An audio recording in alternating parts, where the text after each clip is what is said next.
Neal here, Artistic Director and Conductor of your Dayton Philharmonic with Piano Bench Chat number 58 for a crazy April morning in Dayton, late April even, when there is snow outside on the ground and on the trees. Crazy, but there it is. We deal with it as with everything these days. And I'm back to basics today. I'm not sure why, but it's what came to mind. That was something way back in my musical training, going all the way back to when I first went to France to study with Nadia Boulanger. It would have been in the summer of 1974. And that was something that every student of Mademoiselle Boulanger had to learn, a thing called the sheets. And what the sheets were these sheets of musical formulas, and every student had to learn them and had to write them down. The sheets were kept in a room, not hermetically sealed in a vault, but a little bit like that. And you would go into the room with your music paper and you would copy down the sheets by hand. That was the rule. There was no photocopier in the building. We didn't have cell phones. You couldn't take a picture of it. You had to write them down, and then you had to learn them and be able to play them in all keys. And there were sheets for all kinds of things. This is my booklet with all the sheets. It even has the room where I stayed in my first summer in Fontainebleau. It also then, from a later year, has my street address in Paris when I was a student there. And there are the major cadences, there are the minor cadences, the diminished cadences, the augmented cadence, sixth chord patterns, 6/4 chords, seventh chord patterns. It goes on and on and on, and you had to learn them all.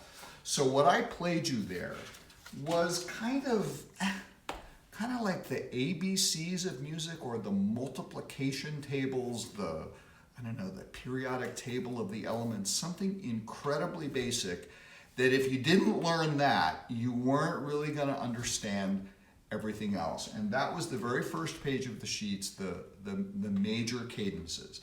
And here's what they were.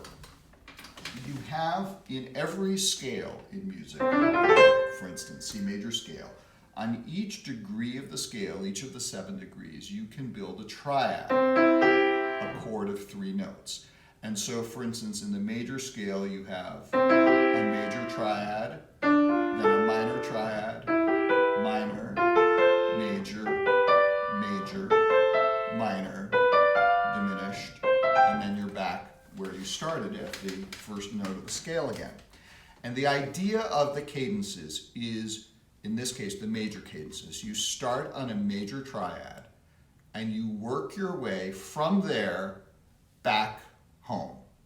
So for instance, in the major scale, as I said, you have major triads on 1, 4, and 5. So starting on 1, and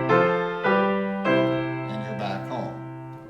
Starting on 4, you do this, and you're home. Starting on 5, and that's the major scale. The minor scale has 3 different forms: the harmonic minor, and there you have major chords on 6 and on 7. So you start on 5 and 6. You start on 5, and you're home. You start on 6, and you find your way home. In the ascending minor scale, you have major chords on 4 and on 5. So on 4, you play, and you're back to C minor, or on 5.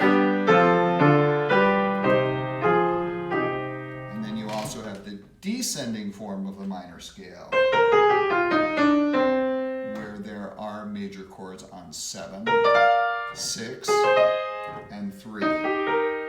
And so starting on 7, with a little bluesy note, you're back home. Starting on 6, or on 3. So they are just these very, very basic patterns which help you learn your way around. So from any one of those major chords, you can find your way home. Or another way of looking at it is, for instance, take the chord of C major, C, E, and G. That can function in 3 different ways in a major key. This triad can be the first scale degree of C major, so it could also be the 4th scale degree of G major, so starting on a C major scale, C major triad, you've landed in G major. It can also be the 5th scale degree of the key of F. So these really are essential to learning your way. It's like, you know, when you write these 4 chords, 1, 4, 5, 1, it's a little bit like in English, it's like John hit the ball, Mary threw the ball. Just basic syntax, basic grammar of music. That's essential, really, to know.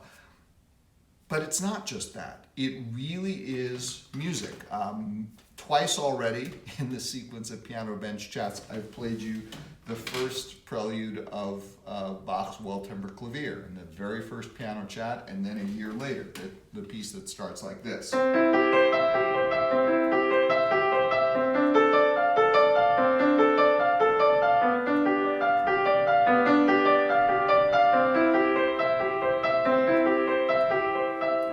Well, that's that basic 1, 4, 5, 1 cadence. You have 1.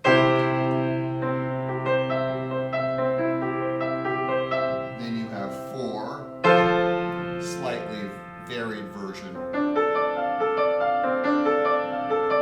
5. 1.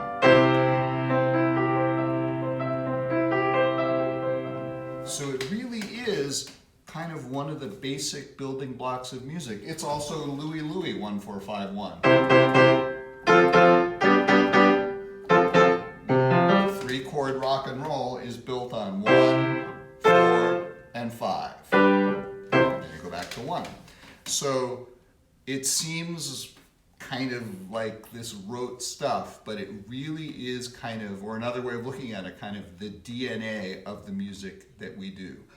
Why did I flash back all those years to the basics? I don't know. Maybe it's because I'm a little bit between things. I just finished work on the on-demand stream of our really cool and really fun Night of Symphonic Rock concert from last weekend. This week it's La Traviata at Dayton Opera, which I'm not conducting. Associate Conductor Patrick Reynolds of the DPO is leading that production, but I'll be doing the post-production work on the on-demand stream for that. Also, we have Dayton Ballet's Cinderella coming up this weekend, and next week the Philharmonic will be playing our next Masterworks concert and stream with Beethoven's First Symphony and Stravinsky's Firebird Suite. And actually, there will be a follow-on to this discussion where I will get towards the back of the book and talk about the dominant 7th sheets, all because of this chord. But I'll talk about that next week on Piano Bench Chat number 58. So I'll leave you for this week, let you go back to the rest of your lives, and I think I'll go back and play my cadences in the key of G major. Have a great week.